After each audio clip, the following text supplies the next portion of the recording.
Some say the U.S.-China relationship, is having a problem. They call it a structural problem.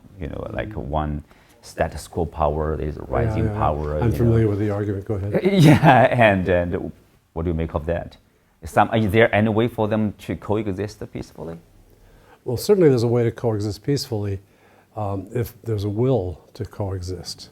We're going through a transition it's not in the hands of a Chinese leader or an American leader to shape the way the entire world looks in a few years.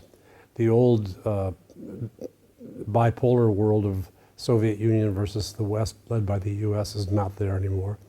The temporary unipolar world is over with, and we're now in a much more fluid and messy period when there'll be lots of coalitions of the willing and free-form affiliations, state with state and region with region, to deal with emerging challenges, whether they're scientific or medical or military.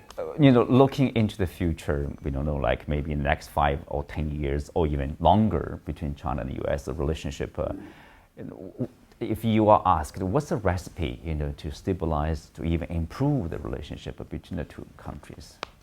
Well, I think the most important thing is patience. China has changed a lot in my experience, and I've only got a limited lifetime of experience with this country.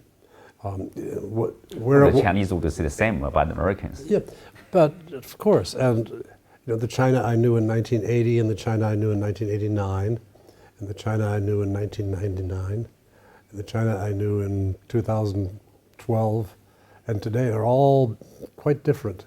And the China of 2024 to 2034 is going to be different.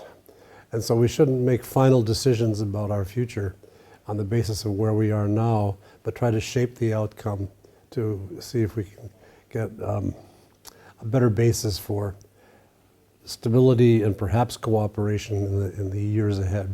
But what we're unhappy with today may be different tomorrow, so don't make final decisions today that you can postpone until tomorrow.